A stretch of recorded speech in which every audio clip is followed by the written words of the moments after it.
지난주에는 우리가 되게 중요한 관계 두 가지를 말씀을 드렸습니다. 나와 너. 나와 너의 관계, 나와 그것의 관계, 그거.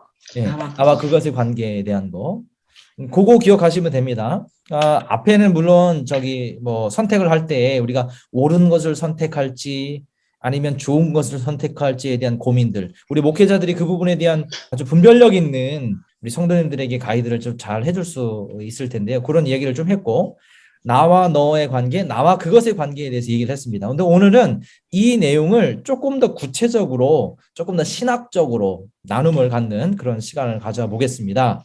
오늘은 두 파트로 나눠서 할 건데요. 첫 번째 파트는 영성이란 뭘까? 우리 영성이 뭘까요? 이 내용을 좀 가지고 이야기를 나눠보겠습니다. 영성이 뭘까요? 영성이. 삶의 방식으로서 이해하는 것을 영성이라고 제가 이제 얼핏 말씀을 드렸는데, 그 영성을 우리가 어떻게 볼 것인가, 좀 이것을 신학적으로 또 그리고 이것을 우리 성경적으로 살펴보고, 우리가 영성이라고 하는 단어를 정말 많이 사용하고 있는데 이 영성에 대한 개념과 정의, 그리고 이 영성이 의미하는 바가 무엇인지를 함께 좀 고민해보고 또 함께 이 부분들을 생각해보는 시간 갖도록 하겠습니다. 영성이 뭘까요? 영성은, 이 영성이라는 단어는 역사가 굉장히 오래됐습니다. 이 영성이라고 하는 단어가 4세기 이후부터 이제 교회의 박해가 사라졌지만 타락으로 이어지게 되잖아요. 이때 그 타락한 교회에서 그 경건함을 유지하기 위해 하나님을 신실하게 믿었던 사람들이 사막으로 가기 시작합니다. 근데 이게 이제 수도원 운동이에요. 수도원 운동으로 발전이 돼서 이 수도원 운동이 굉장히 오랫동안 지속이 되게 됩니다. 뭐 11세기, 12세기, 이제 제가 조금 이따가 설명을 드릴 텐데, 베네딕트 수도원, 또 도미니크 수도원, 이런 수도원들에 의해서 굉장히 많은 사람들이 하나님에 대한 어떤 자신의 신앙을 지키기 위한 노력들을 해오게 되죠. 사실은 이때부터, 수도원 운동이 시작하는 이때부터 자신의 신앙, 삶의 방식을 하나님 앞에 정말 신실하게 유지하기 위한 노력들을 해오기 시작합니다. 이 수도원 운동이 12세기까지 이어집니다. 물론 그 뒤에도 계속 이어지는데 12세기 굉장히 많은 영향을 끼치게 되죠. 그리스도인의 삶의 차원을 더욱더 이제는 좀 더 영적으로 깊이, 그리고 신학적으로 이것을 넓혀가는 과정이 바로 수도원에서 이루어졌습니다. 그래서 초기 신학자들은 이 영성이라는 용어를 크게 사용하지는 않았지만 실질적인 이 영성의 추구를 지속해왔던 사람들입니다. 스콜라주의가 등장을 하면서 어떤 영과 물질에 대한 명확한 구분을 짓는 그런 어떤 신학적인 토대가 이루어지잖아요. 그래서 영성에 대한 신학적 이 사용이 언제부터 본격적으로 다시 등장하냐면 중세에는 다시 영성이 없어졌다가 17세기 들어서 재등장하기 시작합니다. 그래서 17세기, 18세기에 중세에 사용하지 않았던 이 영성을 이라고 하는 용어를 사용을 합니다. 그리고 17세기, 18세기에 헌신, 우리가 어떻게 하면 온전해지는가, 어떻게 하면 하나님과 연합할 수 있는가, 그리고 경건해지기 위한 이러한 형태로, 이러한 모습으로 기독교인의 삶에 대한 어떤 다양한 용어들로 이게 사용되었지만 이 모든 것들이 다 영성의 또 다른 용어들인 거죠. 이런 식으로 이제 사용이 된 겁니다. 그리고서 계몽주의 때 신학자들에게 이 영성은 이제 사유의 대상이 되었고, 그리고 19세기, 20세기에 이때 굉장히 많은 사람들이 이 영성이라는 용어를 가지고 사용을 하게 됐습니다. 지금 20세기에 들어서 정말 많이 사용하는 기독교 용어 탑 5에 뽑으라고 한다면 영성이라는 단어일 겁니다. 굉장히 많이 사용하는 단어예요. 이 용어의 원어를 한번 좀 살펴보면, 그 어원을 좀 살펴보면, 영성이라고 하는 것은 히브리어 루아흐, 이게 이제 호흡이라는 의미잖아요. 호흡. 하나님께서 사람을 만드신 다음에 생기를 불어넣어 주시잖아요. 그 생기와 같은 생기가 이 루아흐입니다. 호흡이라고 하는 단어입니다. 근데 이게 신학적인 용어로는 영성이 이제 스피리추얼리티잖아요. 그 스피릿에서 나온 거예요. 스피릿, 영에 대해 말하는 것, 누군가에게 생명과 호흡을 불어넣어 주심으로 그에게 생기를 불어넣어 주는 것. 이게 영성의 어떤 어원의 그 기초를 두고 있는 의미입니다. 영성은 믿음의 삶을 이끌어가고 동기를 부여하고 지속하게 하는 것, 그것에 관한 거고요. 그리스도인들의 삶에서 활기를 불어넣고 뭔가 다이나믹하고 그리고 사람들에게 에너지 넘치는 그 기운을 사람들에게 나누어주는 그 영향력을 끼치는 이러한 삶에 대한 부분들을 가리키고 있습니다. 그러면 구체적으로 기독교 영성이 뭘까? 아까 얘기한 것처럼 루아흐 또 신학적인 의미에서는 푸뉴마, 스피릿에서 나온 거고요. 이걸 이제 신학자들이 잘 정리해 놨어요. 그 알리스터 맥그라스라고 하는 이 사람이 영성 신학자예요. 굉장히 유명한 영국에 있는 영성 신학자인데요. 이 사람이 기독교 영성을 이렇게 정의합니다. 기독교의 기본 사상과 신앙을 삶의 모든 영역에서 경험하는 진정한 기독교 존재에 대한 탐구에 관한 것. 좀 어려운 말이긴 한데요. 이게 무슨 얘기냐면 기독교인으로서의 삶이 있잖아요. 그 삶에서 실제로 경험하는 하나님에 대한 것, 우리가 삶에서 경험하는 성령에 관한 것, 그리고 우리가 경험하는 예수 그리스도에 관한 이 진리에 대한 경험, 그 경험을 탐구하는 학문이 영성이다라고 얘기를 한 겁니다. 이제 이 사람은 학자로서 이렇게 얘기를 한 겁니다. 사이먼 찬이라고 유명한 오순절 신학자인데요. 이분이 영성을 이렇게 정의합니다. 살아있는 실제이다. 실제에 대한 체계적인 성찰과 그것을 어떤 형식화 작업을 하는 것, 그게 영성 신학이다라고 얘기를 하는 겁니다. 영성은 살아있는 실제, 그리고 영성 신학은 그 살아있는 실제를 조금 더 구체화하고 형식화하는 것이 학문이 영성 신학이다라고 이렇게 얘기를 합니다. 알브리체트라고 하는 이 사람은 하나님의 생생한 경험이에요. 자, 그러면 이렇게 할 수 있죠. 야, 저 사람은 영성이 뭐 훌륭하다. 아니면 영성이 뛰어나다. 영성이 있다. 라고 이렇게 얘기할 때에는 어떤 의미가 담겨 있는 걸까요? 하나님과 정말 친밀한 소통을 하고 있다. 라고 하는 그런 의미로 저분은 영성이 뛰어나다. 이런 의미를 사용하는 거예요.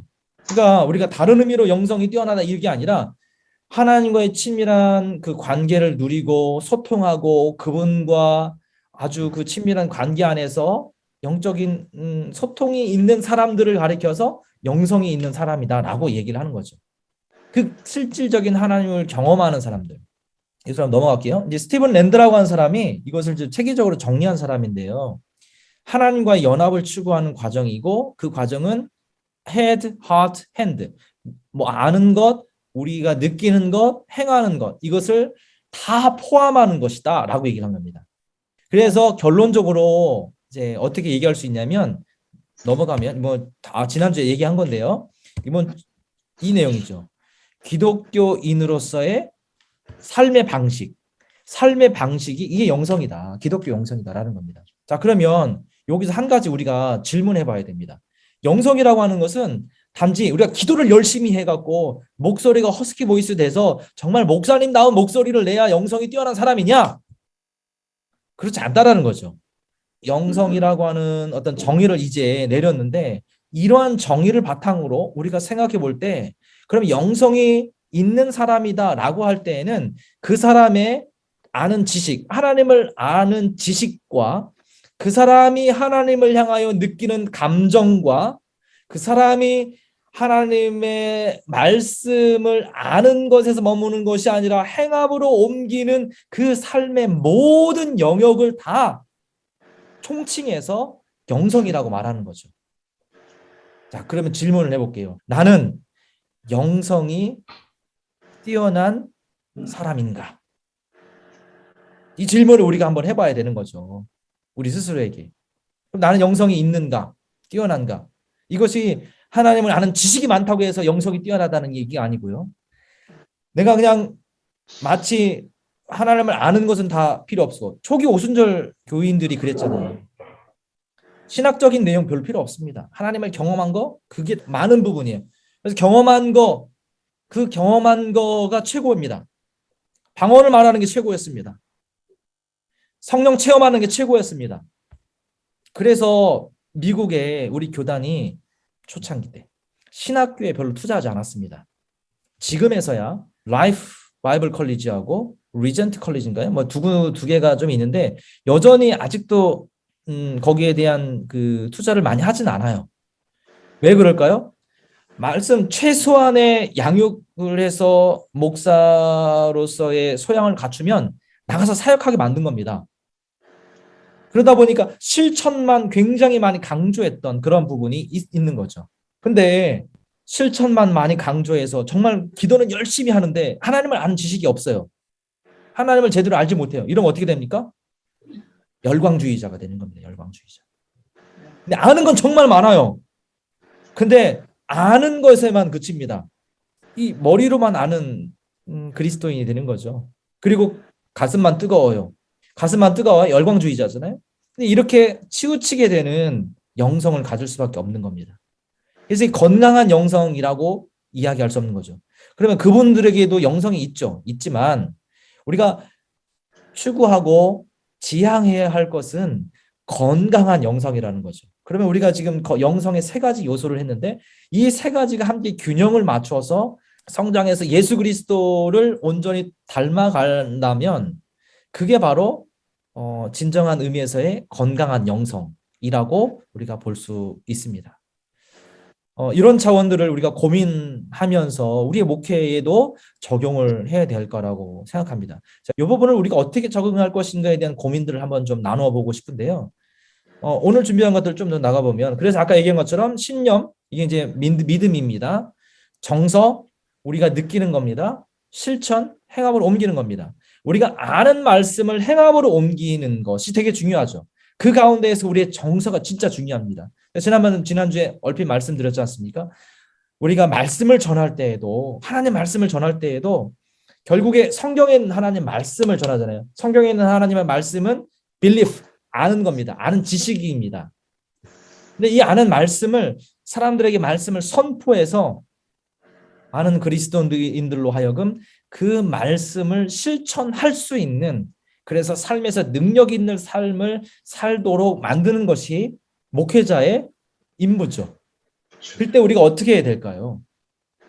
우리의 타겟팅은 어디를 향해야 되냐면 그 사람들의 마음, 심장을 향해야 된다는 겁니다. 왜 그럴까요? 정서가 그분들로 하여금 이 신념을 믿는 바를 아는 바를 행함으로 옮길 수 있게 만들기 때문입니다. 한번 잘 생각해 보십시오. 은혜 받았어요. 얘기할 때가 언제일까요? 우리 성도님들이 목사님들에게 가서 목사님 정말 은혜 받았습니다. 이때가 언제죠? 마음에 감동이 왔다는 겁니다. 감동이 왔다는 얘기는 머리로 동의가 됐다라는 것 또는 마음에 감동이 돼서 그 마음에 뭔가 움직였다는 겁니다. 근데 여기서 잘 생각해 보면 머리로 그 설교에 대한 이해가 됐습니다. 그리고 그것이 내 마음에서 동의가 됐습니다. 그런데 실제 내 삶에서는 그 말씀이 적용이 안 된다면 아직 심장이 제대로 방랑하지 않은 겁니다. 하나님의 말씀을 통해서 나의 마음이 움직였다면 내가 아는 바가 결단으로 반드시 옮겨지게 돼 있습니다. 실천으로 옮겨지게 돼 있습니다. 그래서 우리가 말씀을 전할 때에도 사람의 마음을 움직이고 심령을 움직인다라고 하는 의미는 그분들이 이 들려지는 말씀을 단지 듣는 것에서 끝나는 것이 아니라 행함으로 옮길 수 있게 만들기 위함이라는 거죠. 그래서 설교를 우리가 원고를 쓰실 때에도 그 부분에 대한 고민들을 많이 하셔야 될 필요가 있다고 생각합니다. 머리로 아는 거, 느끼는 거, 실천하는 거. 요 세 가지가 함께 어우러져 있어야만 건강한 영성을 갖는다라고 말할 수 있습니다. 제가 이제 이게 첫 번째 우리가 고민해야 될 영성이란 무엇인가에 대한 내용이고요.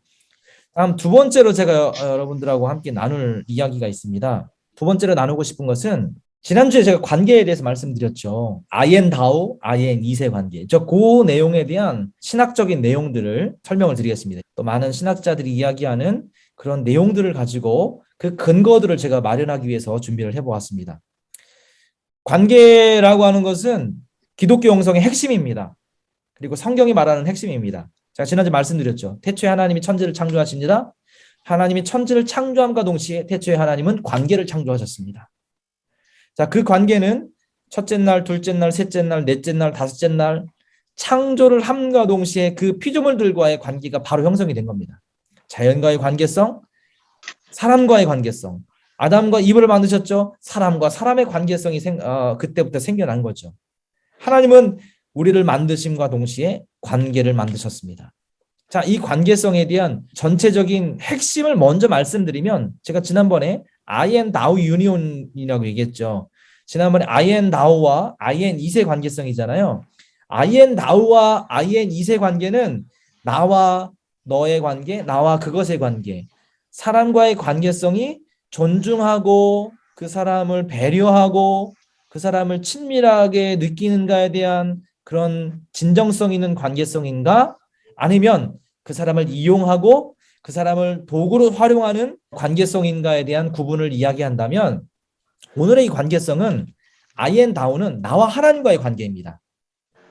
자, 하나님 사랑, 이웃 사랑이죠. I and thou는 나와 하나님과의 관계성이고요.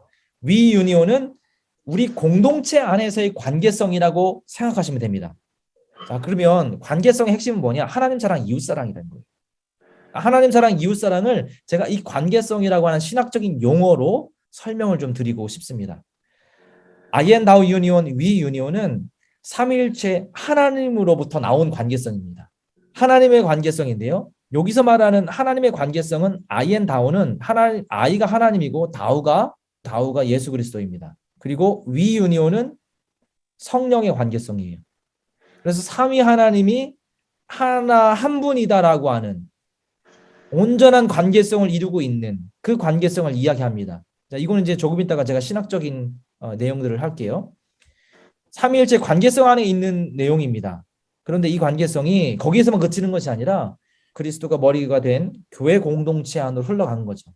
이게 이 관계성을 제가 위 유니온이라고 그렇게 명명을 했습니다. 자, 이 관계성은 하나님과의 온전한 연합, 이게 기독교 우리 그리스도인들이 추구해야 할 근본적인 관계성인데, 하나님과 연합이잖아요. 결국에 우리가 성화라고 하는 것은 무슨 얘기일까요? 예수 그리스도를 우리가 닮아가고 그분의 형상으로 변해가는 과정이지 않습니까? 그분을 닮아가는 겁니다. 결국에 그분과 같이 되는 겁니다. 그분과 같이 되는 온전한 연합을 이루는 것이 성화의 본질적인 목적이잖아요. 그 관계성을 이야기하고 있다고 생각해도 됩니다.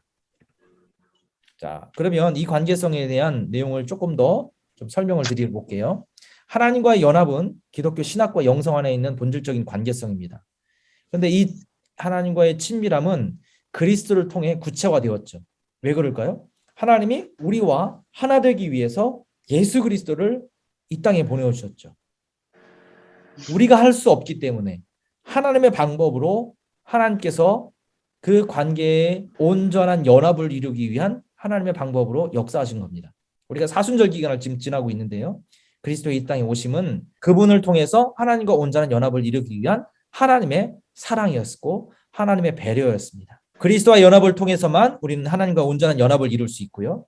그리스도와 연합은 하나님에 대한 지식을 표현하고 전달함으로써 신성한 계시를 나타내는 성령의 역사에서 비롯된다. 이게 뭐냐면 예수 그리스도가 우리의 중보자가 된다고 제가 지난주에 말씀드렸죠. 근데 우리가 예수 그리스도와 온전한 연합을 이루게 하시는 분은 누구다? 성령이라는 거죠. 성경에 있는 인류학적 관점에서 제가 이 내용을 조금 더 풀어서 말씀을 좀 드릴게요. 자, 이마고 데이라고 하는 개념이 있습니다. 하나님의 형상.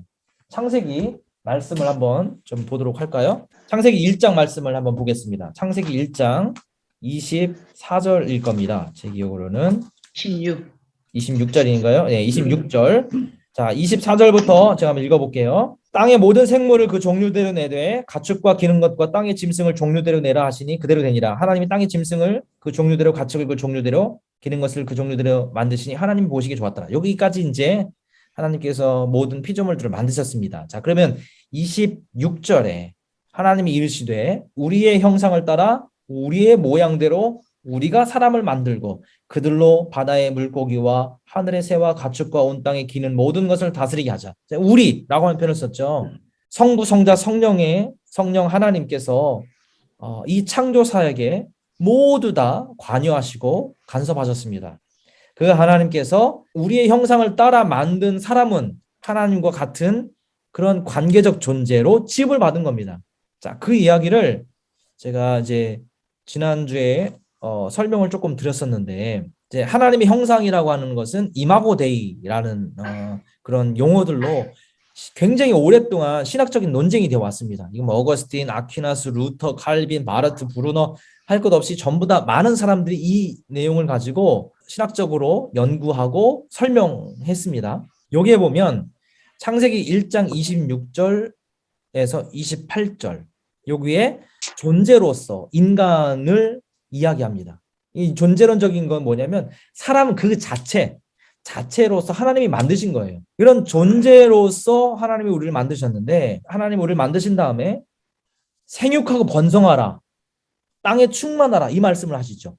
생육하고 번성하라. 이건 뭐예요? 하나님께서 우리에게 우리로 하여금 그 기능을 수행할 수 있도록 만들어 주신 거예요. 기능을 부여해 주신 거예요. 그래서 기능적 관점에서 인간을 바라보는 개념입니다. 저는 이제 이걸 절대적 개념이라고 이제 이해하기 쉽게 설명했는데요. 그럼 관계적 개념은 뭐냐면, 하나님이 인간을 삼위일체의 하나님의 형상으로 지으셨잖아요.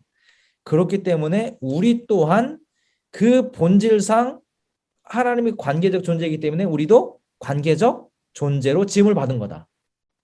그 이야기는 우리는 우리 혼자 살 수 있는 존재가 아니다.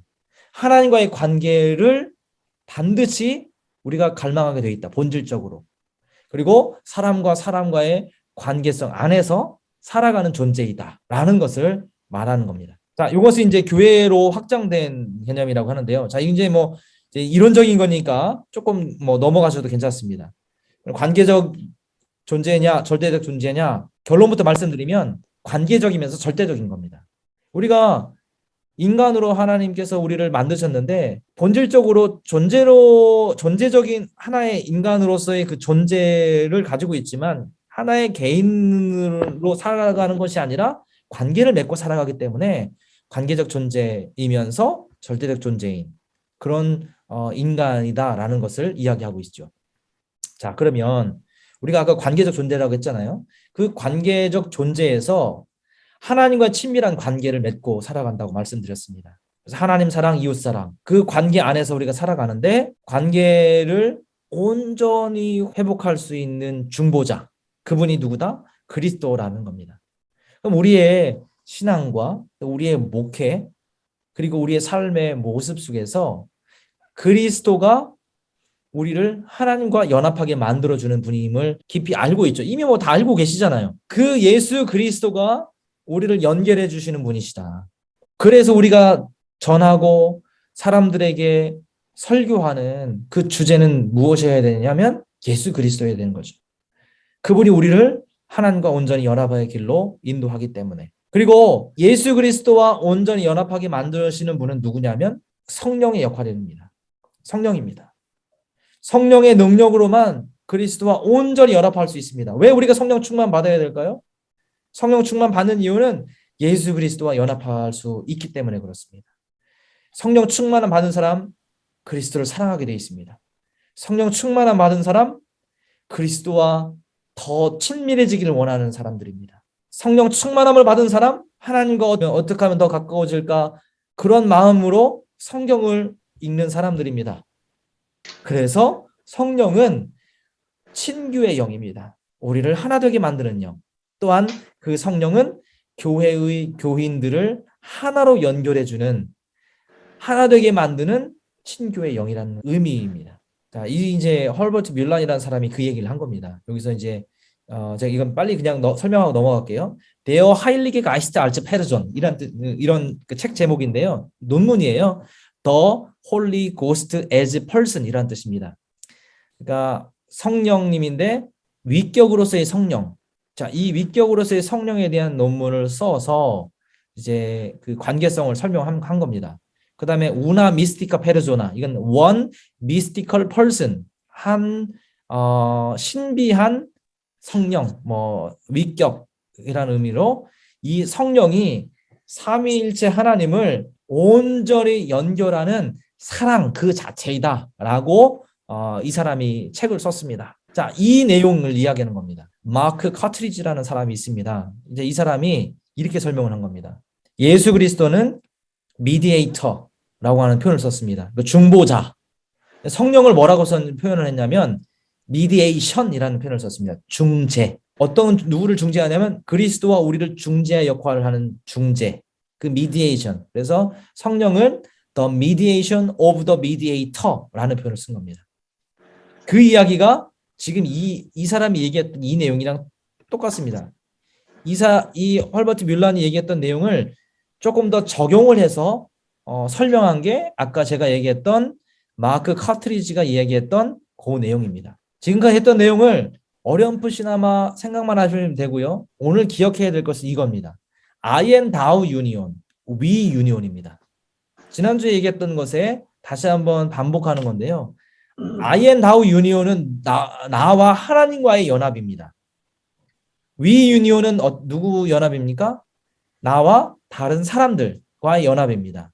I and thou union은 수직적입니다. 나와 하나님과의 관계. We union은 수평적입니다. 나와 다른 사람들과의 관계. 믿음의 공동체 안에서의 관계, 교회 밖에서의 다른 사람들과의 관계. 우리의 영성의 포커스는 여기에 맞춰져야 된다고 이 연사 힘차게 외치는 바입니다. 정말 너무 중요한 부분입니다.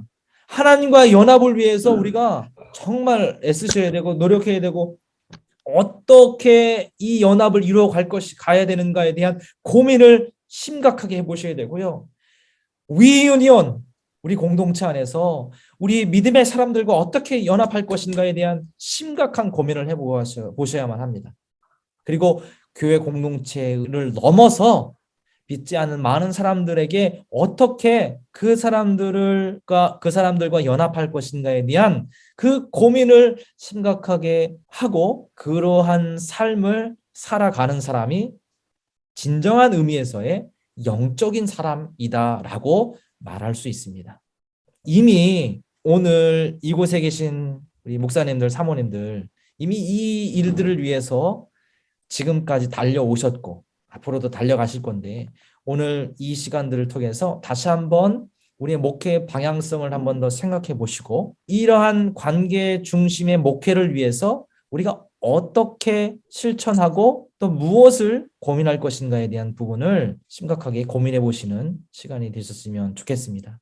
만약에 우리가 관계성에 대한 이 중심을 가지고 있다고 한다면 저는 방법론에 대한 부분들은 효율적으로 이것을 전달할 수 있는 방법들을 많이 생각할 수 있고 그 방법들을 실제 적용할 수 있다고 생각합니다. 사도행전 2장으로 한번 가볼까요? 오늘 이 사도행전 2장 말씀을 관계적인 관점에서 좀 한번 보도록 하겠습니다. 사도행전 2장 말씀을 보시면 오순절날 이분들 사람들이 예수님의 말씀대로 마가의 다락방에 모였습니다. 예루살렘을 떠나지 말고 모여 있으라, 기도하라 라고 하는 그 말씀대로 모입니다. 자, 이곳에 모였는데요. 이 모인 이 자리에서 이들이 기도하는 가운데 성령 체험을 합니다. 자, 그러면 성령 체험을 하면 우리가 지금 배운 걸 토대로 한다면 성령 체험을 하게 되면 누구와 연합이 되는 거죠? 그리스도와 연합이 됩니다. 후련히 하늘로부터 2절입니다. 급하고 강한 바람 같은 소리가 있어 그들이 앉은 온 집에 가득하며 마치 불의 혀처럼 갈라지는 것들이 그들에게 보여 각 사람 위에 하나씩 임하여 있더니 그들이 다 성령의 충만함을 받고 성령이 말하게 하심을 따라 각각 다른 언어들로 말하기를 시작하니라. 그때 경건한 유대인들이 천하 각국으로 와서 예루살렘에 머물러 있더니 이 소리가 뭐냐 딱 얘기하잖아요. 14절 베드로가 11사도와 함께 서서 소리를 높여 이르되 예루살렘에 사는 모든 사람들아 이 일을 너희로 알게 할 것이니 내 말에 귀를 기울이라. 때가 삼신이 너희 생각과 같이 이 사람들이 취한 것이 아니라 요엘을 통해서 말씀하신 것이니 일러스되 하나님이 말씀하시기를 말세에 내가 내 영을 모든 육체에 부어주리니 너희의 자녀들은 예언할 것이요 너희의 젊은이들은 환상을 보고 너희의 늙은이들은 꿈을 꾸리라. 그때 내 영을 내 남종과 여종들에게 부어주리니 그들이 예언할 것이요 내가 위로 하늘에서는 기사를 하늘로 아래로 땅에서는 징조를 베풀리니 곧 피와 불로 연기로다. 쭉 이야기합니다. 그러면서 43절 한번 보세요. 이 이제 쭉 이야기를 하는데 42절부터 보겠습니다. 2장 42절. 그들이 사도의 가르침을 받아 서로 교제하고 떡을 떼며 오로지 기도하기를 힘쓰니라. 사람마다 두려워하는데 사도들로 말미암아 기사 표적이 많이 나타나니 믿는 사람이 다 함께 있어 모든 물건을 서로 통용하고 또 재산과 소유를 팔아 각 사람의 필요를 따라 나눠주며 날마다 마음을 같이하여 성전에 모이기를 힘쓰고 집에서 떡을 떼며 기쁨과 순전한 마음으로 음식을 먹고 하나님을 찬미하며 또 온 백성에게 칭송을 받으니 주께서 구원받은 사람을 날마다 더하게 하시니라. 그리스도와 연합함으로 하나님에 대한 사랑과 은혜를 이들이 체험합니다. 하나님 사랑을 이루면요, 중요한 원리가 여기 있습니다. 이야기하지 않았는데 이웃사랑이 그대로 따라오는 겁니다. 한 율법사가 예수님께 질문을 하죠. 예수님, 어떤 계명이 큽니까? 예수님이 대답하십니다. 하나님을 사랑하라. 첫째 되는 계명이다 얘기합니다. 두 번째, 그 다음에 이어서 이야기합니다. 둘째는 또 이와 같으니, 이와 같다고 했습니다. 이웃사랑도 하나님 사랑과 같은 맥락에서, 같은 의미에서 같은 사랑이다라는 사실을 강조하고 있는 거죠. 하나님 사랑을 온전히 이루면 이웃사랑은 자연히 따라오는 겁니다. 하나님 사랑을 온전히 경험한 자는 이웃사랑을 실천할 수밖에 없습니다. 하나님 사랑한다고 말은 하지만 이웃을 사랑하지 않는 사람은 하나님 사랑을 의심해 보아야만 합니다. 하나님 사랑을 온전히 이룬 사람은 사람들에게 그 사랑을 전하는 자요, 사람들과 친밀한 관계를 유지하며 살아가는 사람입니다. 오늘 아이앤다오의 관계성, 위유니온의 관계성은 사도행전 2장에서도 그대로 나타나고 있습니다. 사실 이게 처음에 창세기 1장 1절부터 요한계시록까지 이 관계성의 관점에서 이 말씀을 들여다보면 또 다른 어떤 적용점들이 나온다라고 저는 확신하고 있습니다. 오늘 굉장히 좀 이론적인 것으로 제가 마무리를 했는데요. 다음 세 번째 주, 네 번째 주는 조금 더 실질적인 부분을 가지고 이야기를 좀 나누고 싶습니다. 근데 그 나눔에 굉장히 기초적인, 어떤 기본적인 이론이라고 생각하기 때문에 이걸 제가 이번 시간에 좀 딱딱하지만 강조해서 말씀을 드립니다. 하나님 사랑, 이웃 사랑, 이 관계성에 대한 생각들을 한 주간 좀 깊이 해보시면서 다음 시간에 우리가 나누는 것들을 더 효과적으로 나눌 수 있도록 고민해 보시는 저와 여러분 되셨으면 좋겠습니다. 자, 궁금한 사항 없으면 제가 기도하고 마치겠습니다. 하나님 감사합니다. 오늘 함께 관계성, 하나님 사랑, 이웃 사랑에 대한 이 친밀한 관계성을 함께 나누었습니다. 하나님, 우리의 신앙이 하나님과의 친밀한 관계를 향하여 달려가는 우리의 신앙이 되게 하여 주옵소서. 그러한 목회가 되게 하여 주시옵소서. 하나님, 이 관계성을 위하여 성령 충만함이 필요합니다. 날마다 주의 성령께서 우리 가운데 임재하사 우리로 하여금 마땅히 말할 것을 말하게 하시고 우리가 깨달은 바를 온전히 실천할 수 있는 능력을 허락해 주시옵소서. 그리스도가 우리의 삶의 목표가 되게 하시고 그래서 그리스도와 같이 그리스도처럼 우리의 신앙의 삶도 변해가는 귀한 삶이 되게 하여 주옵소서. 감사드리며 예수님의 이름으로 기도하였습니다. 아멘. 아멘. 수고하셨습니다. 감사합니다. 감사합니다. 다음 시간에 다음 주에 뵙겠습니다. 고맙습니다. 감사합니다. 수고하셨습니다. 감사합니다.